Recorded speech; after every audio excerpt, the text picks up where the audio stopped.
So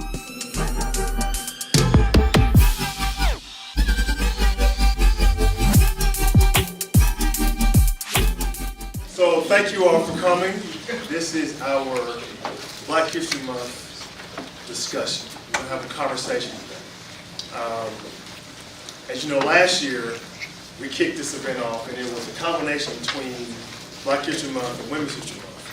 And we got some really good feedback from you all, for those who participated last year. And we realized we needed to really separate this, because each group, and each occasion, needs to have its own separation, needs to have its own dedicated time to have this conversation.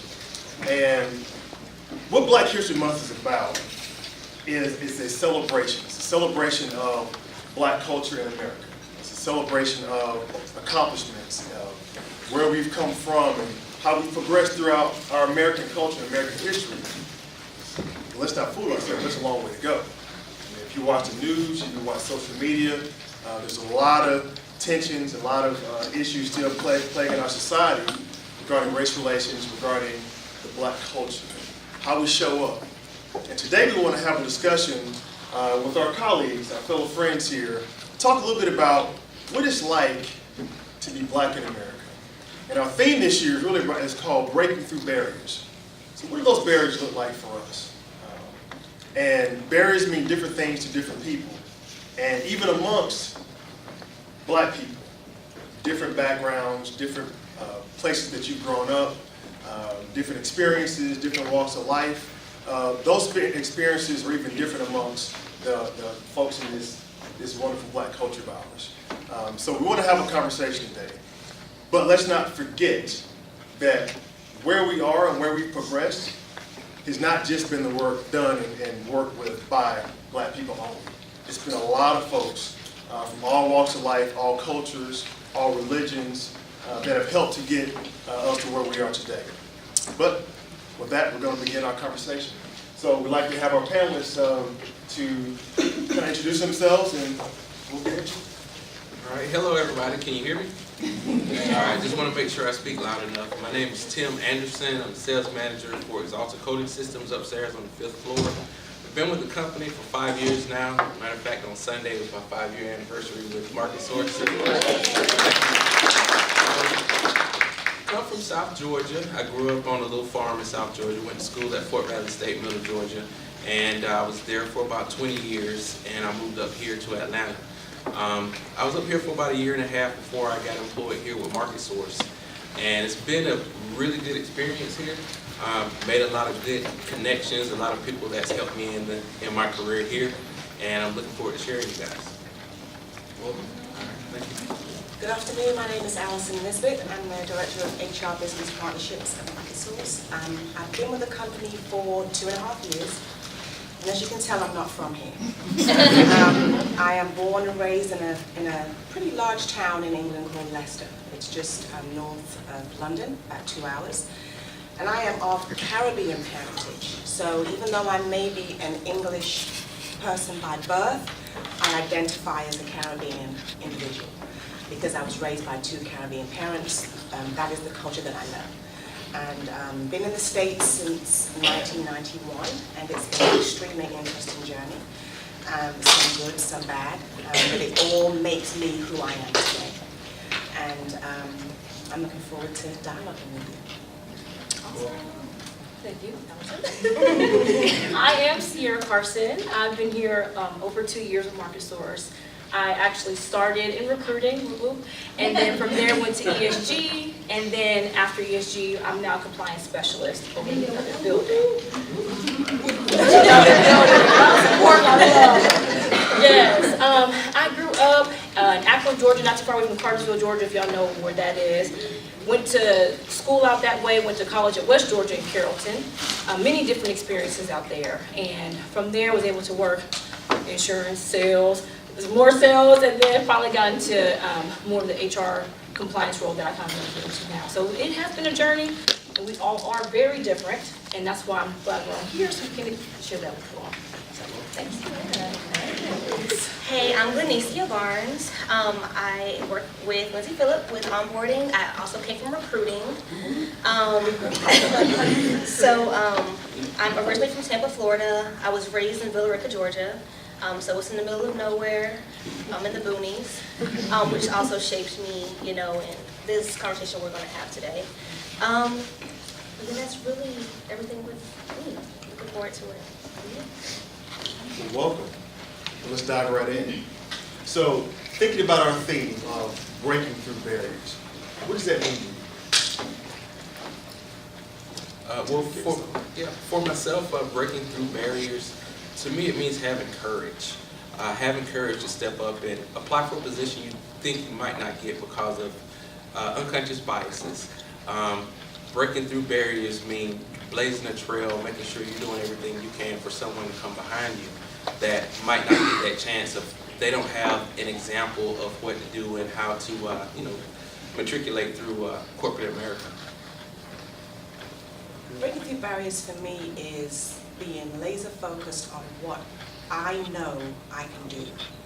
After being told from the age that I entered school that I wasn't good enough. Breaking through barriers to me is also not listening to the noise. Because I know that I'm an authentic person. I show up, as most of you know, I am who I am. And what you get from me is who I am. There are no airs and graces. But knowing that it's okay to be me and be laser focused and go for what I know. Now, breaking through barriers also may not mean that it's a straight path. But for us, it's never going to be a straight path. I take steps forward, I take steps back. It doesn't mean I'm not getting there. To me also, at times in my life, breaking through barriers meant there's a concrete wall, I've got to figure out how to get around it because you can't get through concrete. To us, it's not a glass ceiling, it's a concrete ceiling. So breaking through barriers for me is being creative, and it means being tired. Because it's an everyday journey to try to figure out how I'm going to get past this wall, how I'm going to get through. Is it a ceiling for me? It may not be. A ceiling means you can see through it. Concrete, you don't see through it, but you have to have faith that there's something behind that for you. That's what breaking through barriers means to me. Awesome. Really good. So, for me, I feel like there has to be a lot of uncomfortableness in order to be able to penetrate through something that is a force. And what I like to do, and this is going to be real short, but it's a small little anecdote that I kind of want to say to everyone. So just imagine, everybody just kind of imagine, you're starting a new position, whether it's, it's here, market source, and you're like going to a new job or promoted, or whatever the case is, right? You're excited, you got your desk all laid out how you want it, you're ready to go. Then you have someone who comes in, and they're on the same team, and they look nothing like you, right? The hair is different, facial structure is different, they kind of dress differently than everything you would too, and you're like, The first instinct usually is curiosity. You want to be able to know, where's this person from? Or who are they? And when it's time for that conversation to be had, pause and think about it. Because not everyone perceives things the same way that I would. Like, I wouldn't get offended if someone asked me that, but there are a lot of people who would. So when you do pause and you do think about it, say, number one, why do I want to know? Why is it important for me to know? Is it related to my job? Is it because I'm just intrigued, I'm interested? And once you do that, you have to be able to take accountability for what you ask. So if you're asking someone this, be able to know that, hey, they may not take it the way I think they're going to take it, but you have to hold yourself accountable and be able to say, okay, I completely understand. I just want to have an open dialogue with you. So you have to be uncomfortable in order for that to happen. Because I wouldn't mind having conversations. And like I said, we're all going to be different. We're all going to be doing different things, and we have different experiences. But I would share that with you if you wanted to. But I'm not like all of you out there. You may get offended if someone comes to you and they say, "Where are you really from?" It's like, I was born in Georgia. What do you mean, where am I really from? Are you asking me about my ancestry? My heritage? Is that what you're asking me about? So you have to be clear with what you mean and what you're trying to say, but also hold yourself accountable. If you do say something that offends somebody, or you do say something, they may take it the wrong way, be able to have that open conversation and say, either back off or say, okay, this is not what I really meant. let's just kind of like work this out together, because I really want to learn who you are. And sorry, the last thing, the best way to kind of really stay aside from that period is to get to know the person first. You get to know the person, you learn these things already. You don't have to ask them where they're from. Usually it comes up in conversation, and you'll realize just how much you have in common with somebody else by just getting to know them. So you have to be uncomfortable to be able to do those things. And I know I talked too long, so I'm sorry, but that's just what I wanted to say. That's I'm sorry. conviction. I'm sorry, y'all. I have to say it. I'm sorry. Oh, man, no. And then I'm next.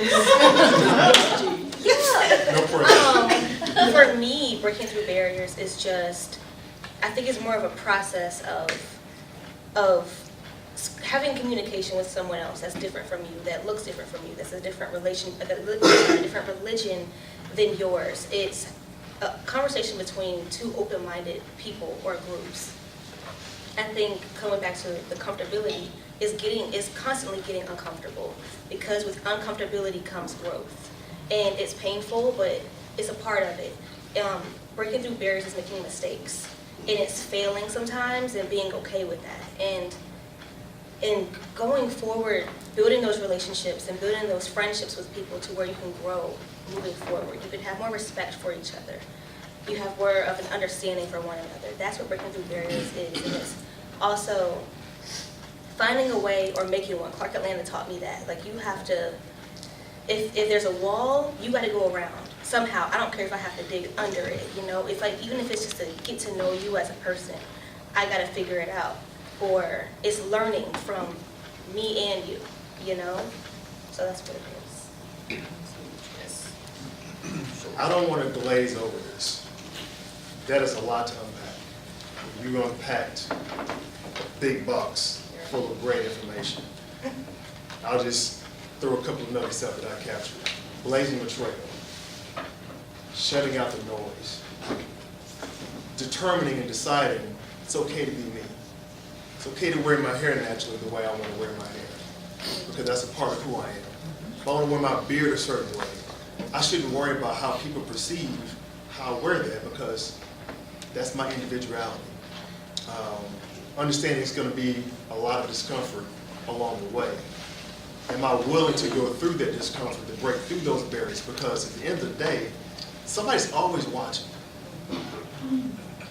No matter what happens, no matter what successes we have, no matter what failures we have, or all in between, somebody's always watching. How do I show up? And one of the things that I took away from this too is there's a lot of firsts. You talk about blazing trails and figuring out how do I be myself in this corporate world, this world where I have to make a decision. Do I compromise or do I conform? Brief story about me, and just to provide an example.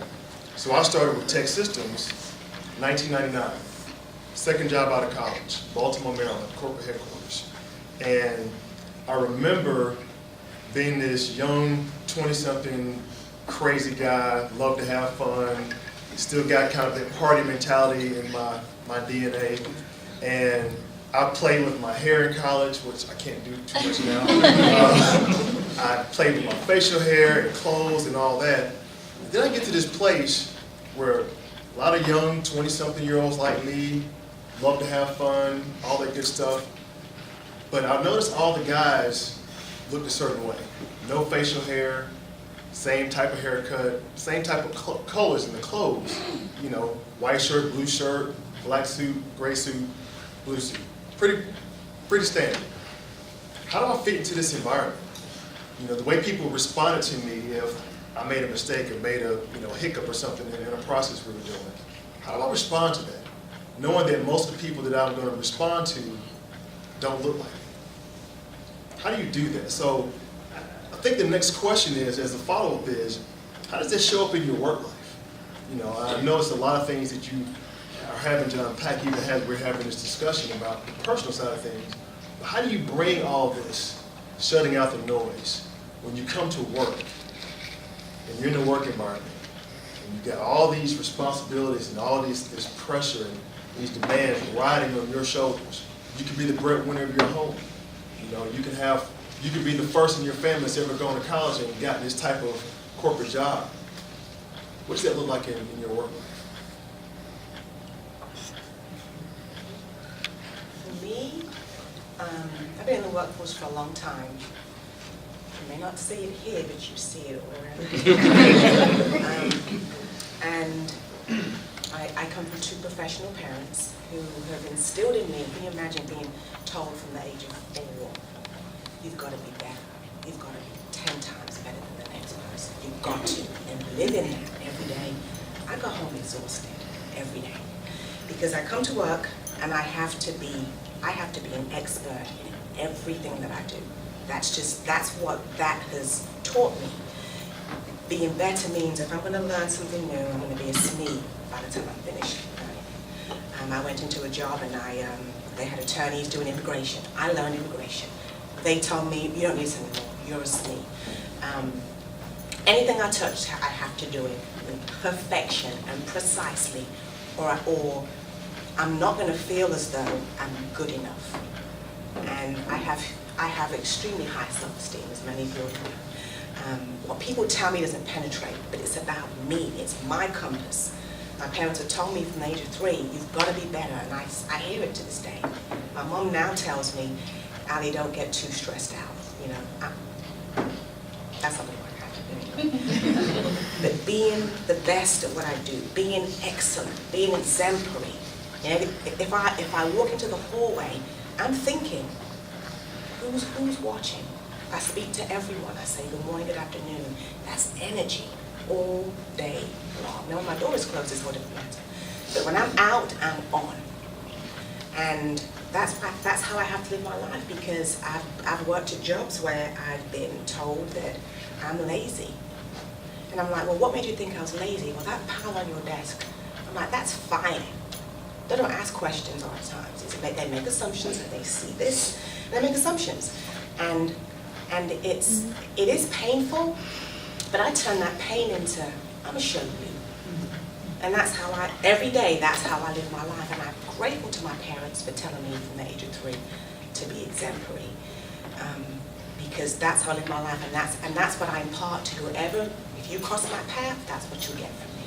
We've got to be better, always, and it's tiring.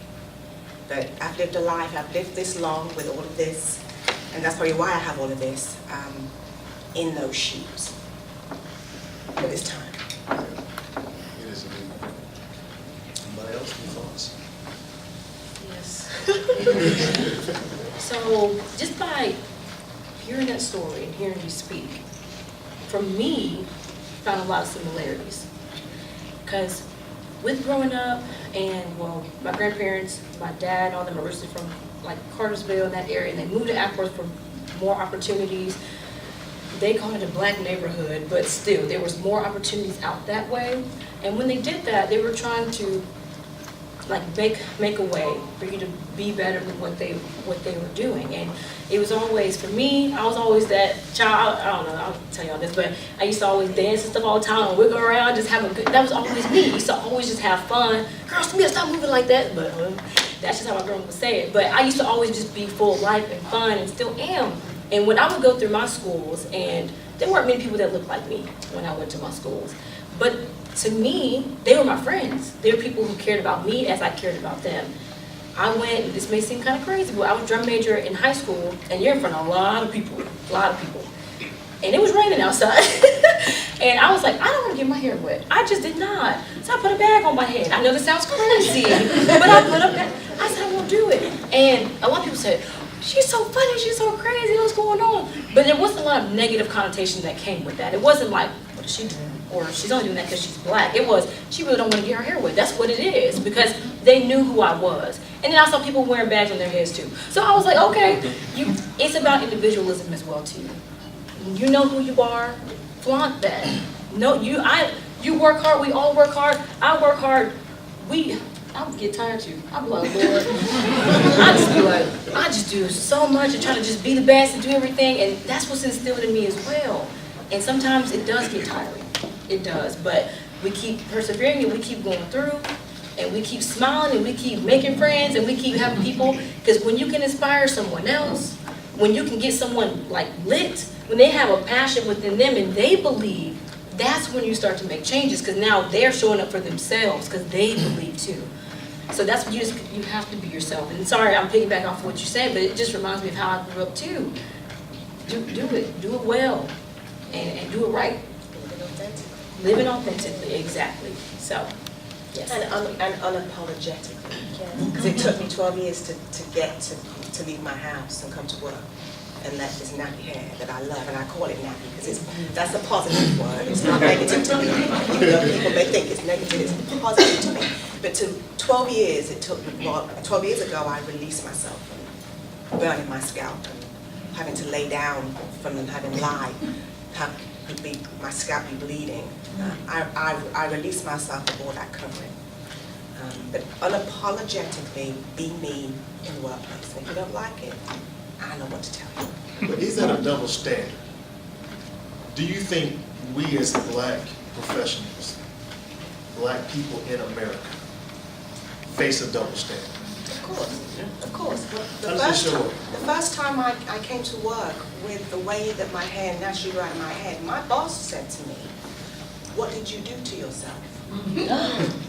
And she was Black. And I said to her, actually, I did nothing. This is, as you well know, it grows out of my scalp. I went about my business. But I've got that personality where it's what it is. I'm not apologizing for being me. But we have, in the past, I think things are a little bit better now because, especially in the city of Atlanta, it's not a big deal anymore. But what if they had dreadlocks? You know, do people discriminate against people because of that? Of course, in New York, they made it illegal this week. But why did you have to make it illegal? That's the question. So yeah, of course, every day, there's a double standard. You know, I even so many of you saw me last year. I think you started, you're familiar with Movember. You know, most guys, you know, participate, you grow your beard out, you facial hair, all that yourself. Well, my hair doesn't grow that fast, so I started mine in July. And I was real proud of what I was doing. And I was grooming it, and I was edging it, and keeping it all nice and tapered and all this. And got toward the end of the year, and I felt pretty good about where it was. It was growing, it was pretty long and thick and all that, and I felt like, okay, you know, looking at magazines and stuff like that, I'm in the mix, I'm there. But at some point, I still will look at myself in the mirror, and nobody really knows this, but I looked at myself in the mirror, and we've talked about this, and I was like, is my beard too long?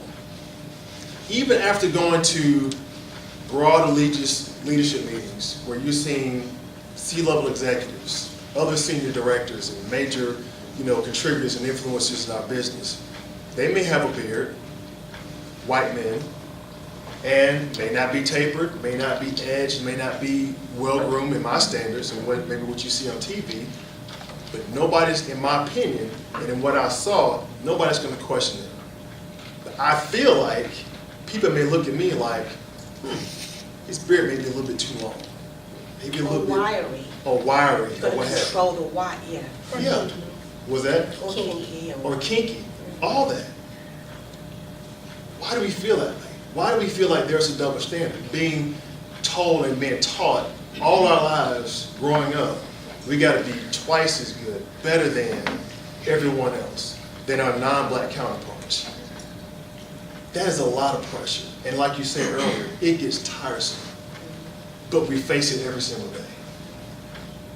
Please, I don't know if you had something you were Did I look bothered? thinking something. Yeah. Intense. Yeah, because my hair is something super important to me, and it's something that I did have to struggle with.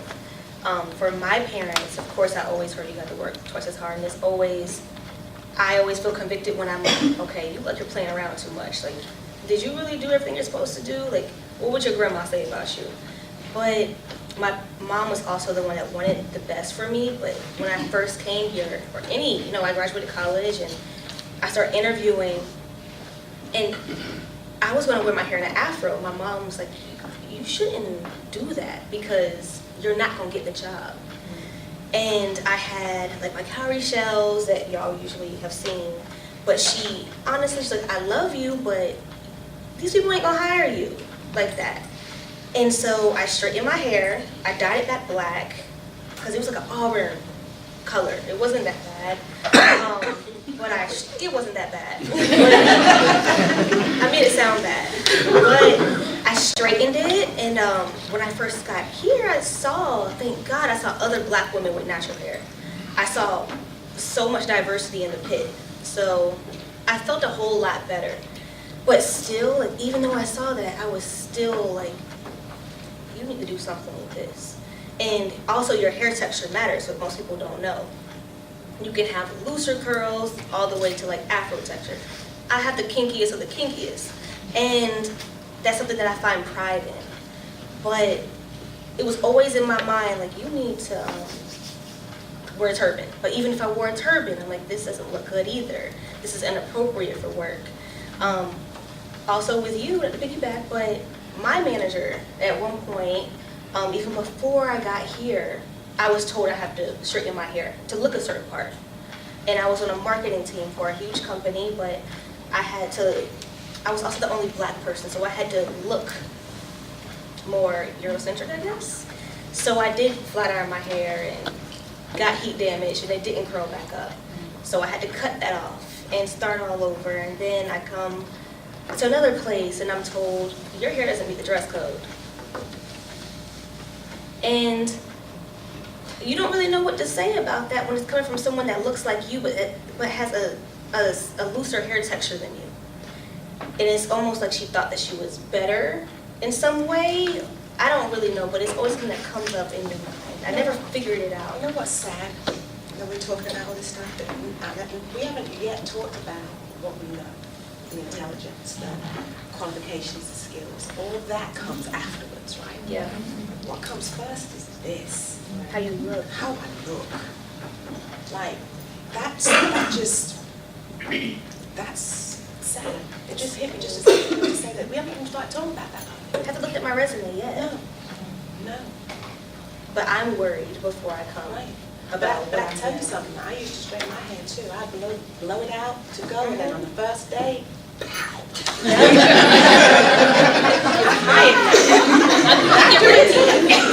Job, it wasn't hair.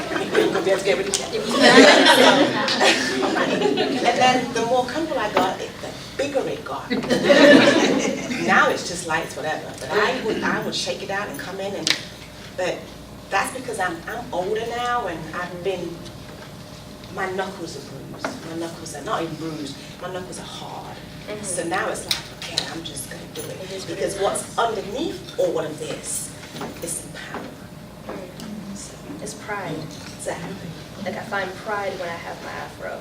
But This has got nothing. This I walk taller when I don't have to do anything more to it. I walk taller. I'm proud. As you said, to be proud.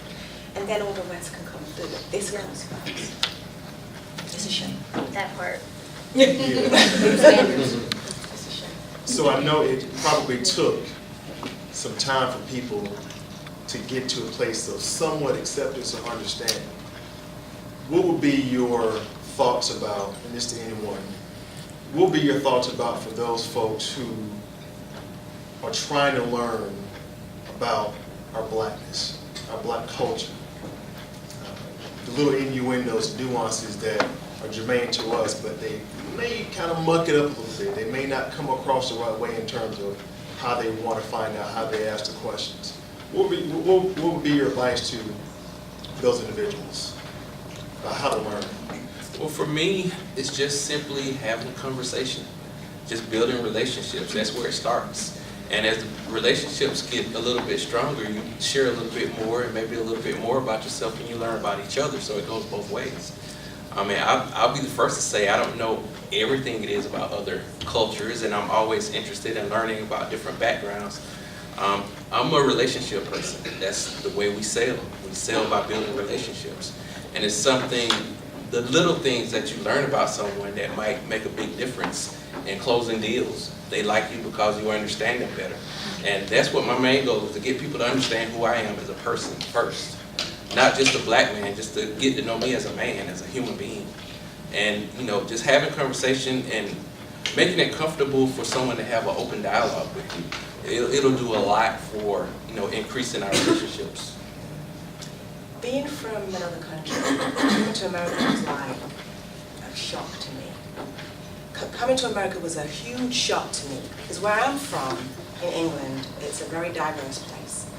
I have friends, and I say, oh, my friends are the United Nations, right? So when I meet my friend who speaks Gujarati, I'm a greeter in Gujarati.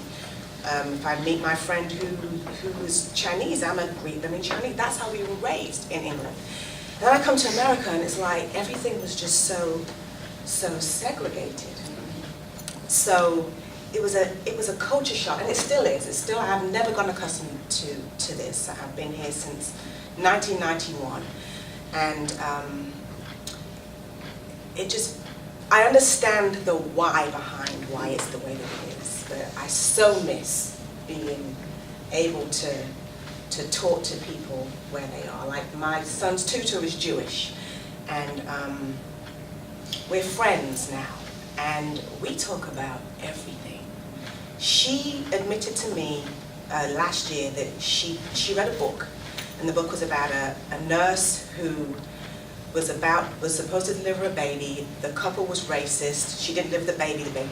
Now my mother has a similar situation, but my mother said, these black hands going to save your life today, and she delivered the baby. So her and my mom talked about the book, and my son's tutor said to me, at that point, I realized that I had white privilege. And I was like, you didn't know you had white privilege? So I learned something, because I assumed that white people knew they had white privilege. Some of them don't. But we were close enough, because my son, that's his second mother, but we're close enough to be able to have that conversation. Now, if we're not close enough to have that conversation, I don't know how I want to talk to you about stuff that's personal.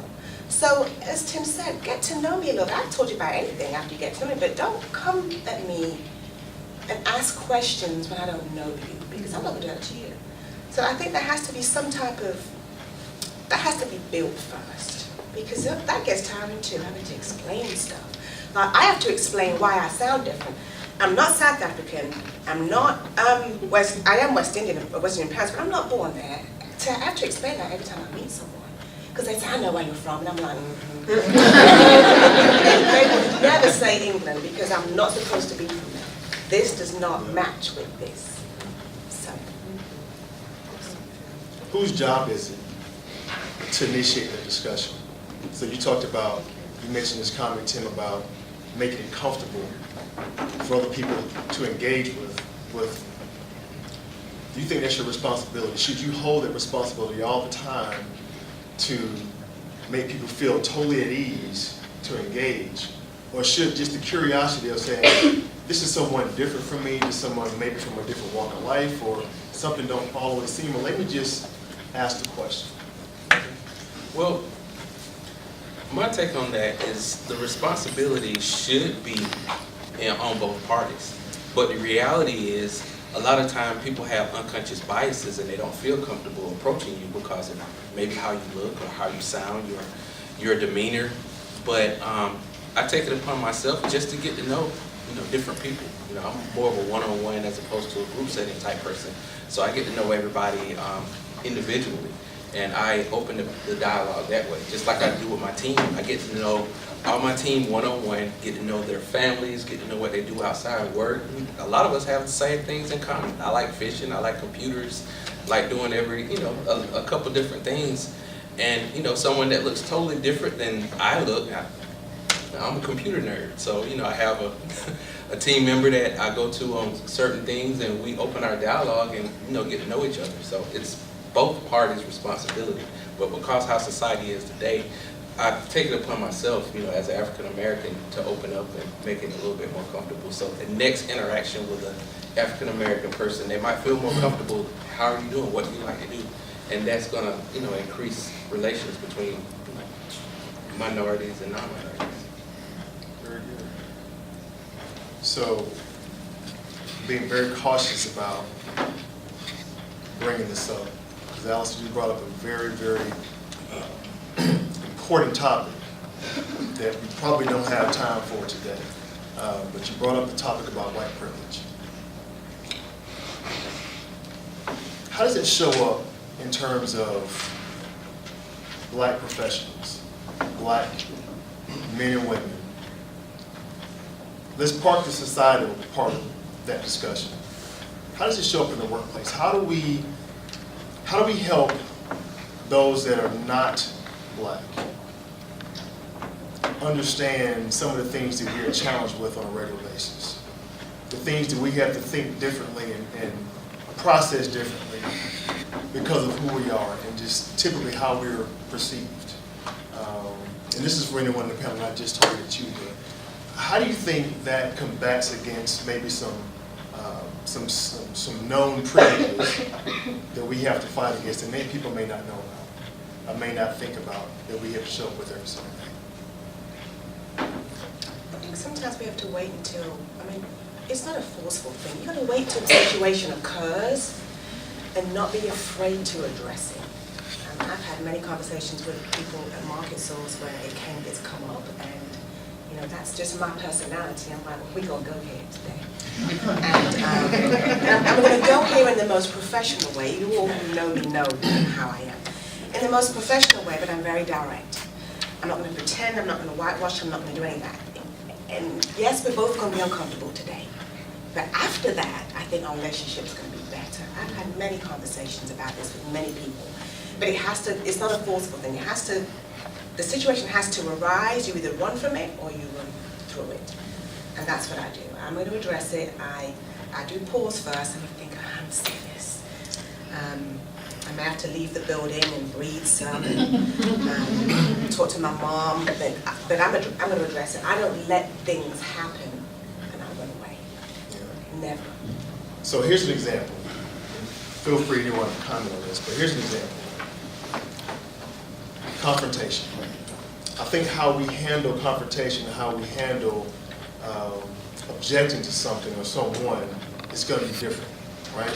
So if my manager is non-black, or I have a peer that may be at a different level that's non-black, and I have a disagreement in a meeting or don't agree with the way that we're going down this path, someone that may not be black, let's just say someone that's of a different descent background, may be free and feel comfortable at expressing themselves how they want to, regardless of how it comes out.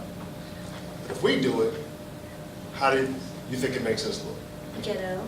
Or ratchet. It's just the truth. Like the time that you get offended, because we're already seen as aggressive, especially black women. It's not that we're passionate, it's just or assertive. We're just angry and ready to just fight at any time. And the time, you can do anything. You can be so disrespectful, but I'm going to think twice before I come back to you because I have to watch how everyone else is going to perceive me. And I also met like a person where I want to be harmful to others, but I do have to think: am I going to look ghetto? Am I going to look hood? Am I going to look like I'm just complaining, or I'm just playing a victim? Those are just things that I have to think about, and I think I can speak for other people as well, that confrontation is not something that you really want to have. You always have to think, is it worth it? That's a great call out. Being labeled is something we always face. We always feel like there's something, good or bad. Regardless of the situation, it could be a good situation. I'll go there. I said I wasn't going to say this, but I'm going to go there. So, many of you know I was recently promoted. Very thankful for the opportunity. But I'm extra cautious about the office that I sit in, the type of furniture that's in my office, who comes in my office and who doesn't, who am I allowed to be seen closing the door, and those who I don't. How do I show up? I'm extra cautious of those things. And that's a good situation. Being promoted is kind of cool. But I got to be extra cautious about that because I'm thinking there are more eyes on me than ever before from everybody. And not just eyes, but targets. Targets, absolutely. And I feel like that every single day I walk out of my home. I'm like, I got to show up better than than I ever have before. I gotta be extra sharp. I can never be off my game. Because if I don't, then when you said, Lanisha, I feel like I'll be late. He's gotten comfortable. He's gotten relaxed. Or, you know, even if it comes from another black person. You mentioned this, I think someone mentioned this before, about there's interracial biases, right? Oh, he thinks he's all that. He thinks he's arrived. I got to think about all these things. We have to think about all these things. That's a lot of weight to deal with every single day. But we don't talk about that a lot because we're taught to just suck it in, deal with it, hold it, work through the barriers. That's tough. It's interesting you said that. So I had a meeting last week and was told, you know, you don't have to prove anything to anyone. And I'm like, I'm not trying to prove anything to anyone. I'm just being what my mom and dad told me I needed to be.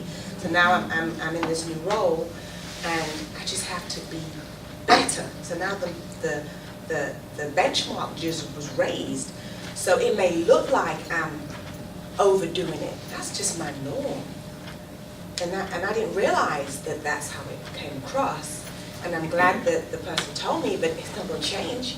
I'm still going to be, I hear my parents in my head saying, you better handle your business and be better than the rest. So at least in the quest to be. I can't just be like everybody else. Yeah. And I think everybody said this on stage in some form or fashion, but forget what you see. Get to know the person. Get to know me as an individual. I'm a hard worker. We're intelligent. We have thoughts and feelings and aspirations and failures and all sorts of things like every single other human being. Just take the time to get to know me first. So, with that, what would you want the audience to know about you that they may not know today?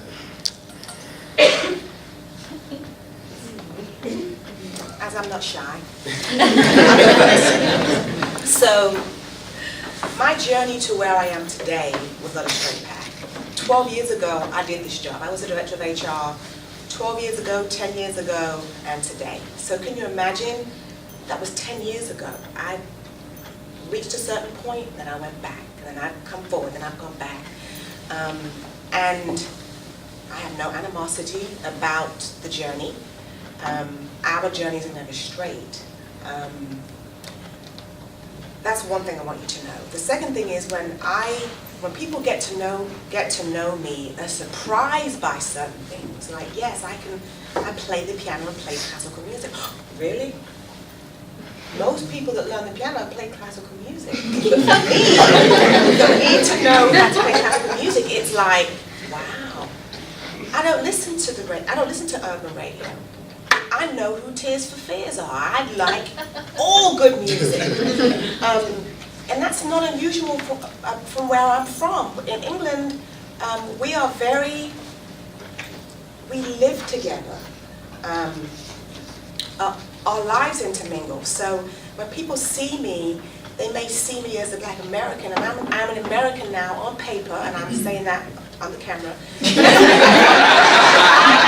I'm British. I carry 3 passports. I have a Caribbean passport, a British passport, and an American passport. And I'm not giving up my heritage. I'm proud of where I'm from. But I'm not the typical, people look at me and they make assumptions about what I eat, where I go, the books I read, my friends. Oh, you know white people? Yes, I know white people. You know, so that's what I want people to know about me. My experience is different and it's mine. And and I don't want people to make assumptions because of what they hear. People ask me all the time, so are your children by the same father? Yes. And I was married. And if I wasn't, so what? But why is that important for people to ask? The assumption is made that because I'm now a single parent, that my children were born out of wedlock, and that I was never married, or they were from 2 relationships. Those things hurt. Those things hurt. And then people think, so you're the first person to graduate from your family? No, my dad was a lawyer, and my mom ran a hospital. Really? Why are you surprised? Those things hurt. So those are the things I want you to know about me. And as you know already, I just keep it real. I am who I am. I keep it real. I'll go. So there are many people in here that I do know. But for those who do not know me, I am always wanting to smile, have fun, laugh, and laugh with you, talk about anything you want to talk about. I've always been an open book, and I will continue to be that way. I also give respect, and I also want to receive respect as well too. So, like we were talking about before, coming up and saying, "Oh, girl, you hear that new Cardi B song?" I know we were talking about this. I don't really listen to her like that. You don't? Really? No, I love Shawn Mendes. He's real good. Right. So he's a good singer. He's a very nice singer. But it's the assumptions, right? I'll have fun with you and we'll have a great time. But as long as you respect me, I will do the same, and we can talk about whatever you want to talk about. Because I want you to be able to grow, and I want to be able to grow. Right? We're all trying to move up, move around, do our own things, but people are not going to go away. We all have to find some way to be able to coexist with each other. We have to. Because as you can see, we all look so different in here, which is what I'm very excited about, actually. And it's just, come up to me, have fun, let's have a good time, let's work, let's get stuff done. I'm not just trying to say I don't work. I work very hard, but I love people. That is my thing. So that's all I want you to know about me. Y'all already knew that, but I'm just letting y'all know you. About me is just be cool. You know, like I want to get to know you just as much as you want to get to know me. Like, let's not make it awkward. I already am a little awkward, so just don't. Like, let's not make it awkwarder. And I was telling you earlier, like I was dating and I dated a white guy, and we were in the car and he just starts listing like, oh, you know this song by like UGK and blah blah blah blah, and like this other song by like Cardi, and I was like, no, not really. And and I also, there's a part of me that didn't want to just say, yeah, I love trap music, but it was the honest truth. Like, I don't know what music you're talking about. And he says, I'm blacker than you. Okay, cool, walk in these shoes. But all my favorite artists are no longer here. Like, I like Marvin Gaye. I like country. I like classical. You like good music? I like good music. I like feel-good music, period. Like I said, don't make it awkward. You don't have to, you know, when I come around and all of a sudden you're doing stuff like this and like saying fleek for everything. You don't have to do that. We don't have to automatically talk about blackface. I'm tired of talking about that. Yeah. I don't want to explain stuff that I don't think should have to be explained. We can just be friends. We can just get to know each other. Let's talk about food. Food is culture. Yeah, like I just ate. I'm hungry too. Like, let's talk about that. I don't really care to talk about stereotypes as soon as I meet you. Just be cool, man. Like, just be cool. Like, it just makes it really weird. It makes it really intense, and then I feel obligated to have this conversation with you, or I want to run away from you. So it's just, we're people. We're people too, and just be yourself. That's it. As far as what I want people to know, I'm a driven guy. I'm a relationship guy. I'm the type of person that comes into your life and I want to add to your life. With all my employees, I talk about their long-term goals, put them on a plan. If I can help them out in their career progression, I make the connections that I have and make connections with them so they can improve their career. I'm the guy that's going to work harder than anybody on my team. You sure? I'm the guy that's going to know more than anybody else on my team because I take responsibility, and I feel that me as the leader of a team, it's my goal to be the smartest guy in the room, to be the guy in the front with my team pushing me. I don't want to be the guy in the back saying, you guys go do that. You know, I'm a driven guy, and I'm going to take advantage of all of the training that Market Source provides and make relationships like I have up here in order to improve myself so I can help other people. That's awesome.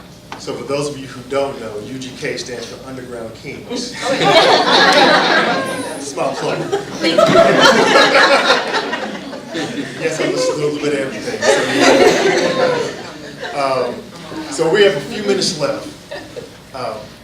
Great conversation. We do have a couple of questions that we got submitted to us from some of our colleagues. So I will let our good friend Peter Vossler, was one of those people, so I'll let you do it first. Hey guys, thank you so much, first of all, for coming today.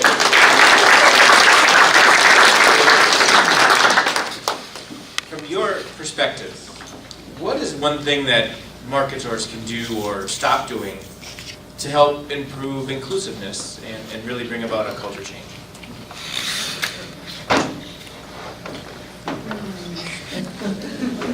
That's a good question. I'll take this one. I know that, being in HR, we see a lot of things, and I'm not going to be specific as to what I'm talking about, but people make assumptions about people without seeking to understand. So they may pass somebody up for a job because they think something. I think we need to stop doing that. We need to ask questions. Don't assume that you know. I think I'll leave it there. Don't assume that you know. Ask questions. And inclusivity comes in different forms too. So let's just not just sequester it to black and white, race and gender, fill in the other stereotypical blanks that we always hear. But if I'm a hiring manager or a recruiter, I can't just assume just because the person who may be the best candidate, they may live further away than what I'm comfortable with. So being diverse and inclusive and creating a more inclusive environment may mean I got to think differently about if I were to hire this individual, although I'm overlooking someone who lives 10 minutes from the office and who I can visibly see and touch and have come in the office, the other person who lives further away may just be the best candidate. How do I make that work? You know, to me, the whole process of diversity and inclusion starts at the recruiting process. So when you talk about cultivating and bringing in talent, am I going to judge someone based on the name that I see on the resume? You know, how do I get past that? You know, so not making these assumptions, I could be overlooking a dynamic, incredible individual that has everything I'm looking for, but I'm overlooking it because what if I can't speak their language? What if they're ghetto? What if they're hood because their name is Shaniqua versus, you know, Joanne? Subtleties like that, those small nuances, make a huge difference in the mentality. So I think as leaders, I'm speaking to all of us in this room, we have to build those inclusive skill sets. We have to really get to the bottom of what are some of those biases. You mentioned this a few times, Tim, about some of those unconscious biases. We have to do a really good job at building some of those skill sets in so people can pay attention to the little nuances and these little pivotal decisions that we make every single day that can either make people feel included or not. And if you see it, call it out. Because I hear that all the time. You know, I hear it after the fact that, oh, this happened and I didn't know what to say. Call it out. We have to hold each other accountable and not allow things just to continue and fester. Speak up. And that happens all the time. Yeah. Yeah. We have many cases, you know, well, let me just say it like this. There are a lot of societal issues that plague us on a regular basis. Politics, things that happen in social media, blackface, all these sorts of things. You can't think that people are going to just, when they walk across the threshold of market stores, all those conversations are going to cease. All the thoughts and the feelings that are evoked in people are going to just stop. It's not going to happen. So how do we handle that? How do we address those things in the best, most appropriate fashion? And I think it's been said multiple times today, sometimes you just got to stop and ask the question, how do you feel? Hey, I read this article, saw this on the news last night. How did it make you feel? Let's talk about it. Don't just brush it, like you said, brush it under the rug, but how do you bring it to the forefront? Because I think that takes a lot of courage to do that. If we could build more skills and build an atmosphere around being open and vulnerable to have those discussions, that will go a long way into creating a more inclusive environment. I do think that it's also from just asking questions.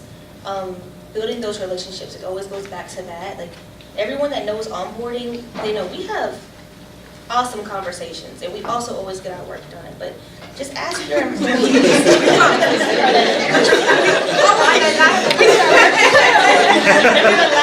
But we do, we're awesome. But we are able to have those conversations because we've built those relationships with each other. And one thing I have learned being on that team is just people. Like, everyone, no matter where you're from, you want to be supported. You want to feel loved. You want to feel respected. As long as you listen with that and you talk to people with that, we can talk all day. You'll know everything you want to know. And what you said about the judgment, about using your resume, your name, I didn't have my name on my resume for the longest. It was always G. Barnes, or it went by Nicole Barnes. It was never just Glenicia, because that's something that I feared. So I think that, like, we can do better by just building those relationships, asking questions like, hey, is there anything I can work on with your employees? Maybe. But I don't know, just look around and see what's missing. Like, for me, I would like to see more diversity. I think Marks was pretty diverse, but someone called one day, and she was a Spanish-speaking woman, and no one could pick up the phone. No one. I walked all the way to the pit, and the two people that were there, they couldn't get to the phone at the moment, but that was something that I knew right then, like, this is a problem. I don't see many people of Asian descent. I would like to see more black men in management, or just anywhere. I just observe. If that makes sense. So we have time for one more question. Our other friend, Gordon Graham, had submitted a question as well. Okay. So mine has been answered quite a bit throughout. So keeping that in mind, this will just give you an opportunity to add anything else that you may have missed. But I think most people can understand blatant racism, but I know there's a lot of subtle microaggressions. So I'd love to hear about any experience that we should be aware of, and make sure we're not doing this. I'll take that one. Give you an example. I was in a meeting a while back. I'm the only person that looks like me in the meeting, the high-level meeting, and they were going over business concepts, and they were talking about EBIT, EBITDA, and I'm the only person that looks like me in the room, and the presenter stopped and said, "Oh, I'm sorry. Do you understand that concept? Do you understand what EBITDA is?" And I'm fully versed. I have a business background, and so that moment, how do you respond to that? I was furious, but I had to keep a poker face. And I said, yes, I fully understand the concept. And well, while I have the floor, these are the changes that I would make so we can hit that number. And so I went ahead and,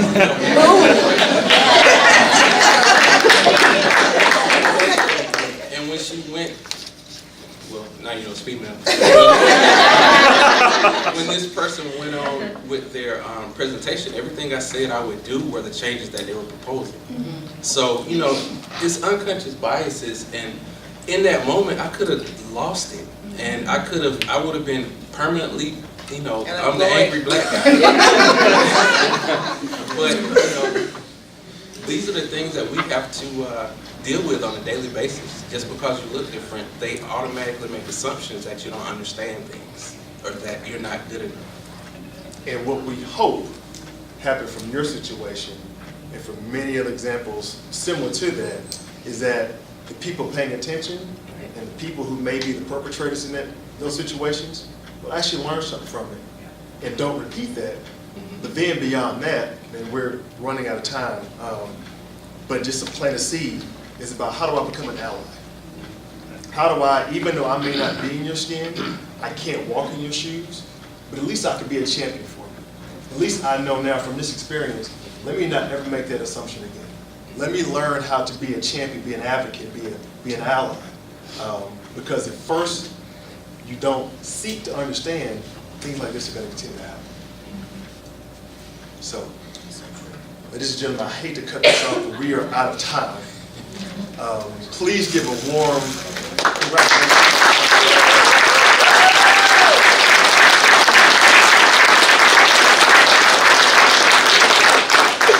Thank you all for coming, as always. As I typically say all the time when we're in these sessions, please don't let this be the end of this discussion. Figure out, and kind of go into a question that Peter brought up, how to make this a more inclusive environment. We have a very unique culture here at Marcus Hills. It's very special, one that I'm proud to be a part of. But these discussions, these very open, honest truths, these dialogues, can't happen just in a four-wall environment. It has to go beyond this. So think about how you as a leader can take this back to your teams, your peers, your social groups, and continue this conversation. So with that, thank you for coming. Look forward to seeing you again.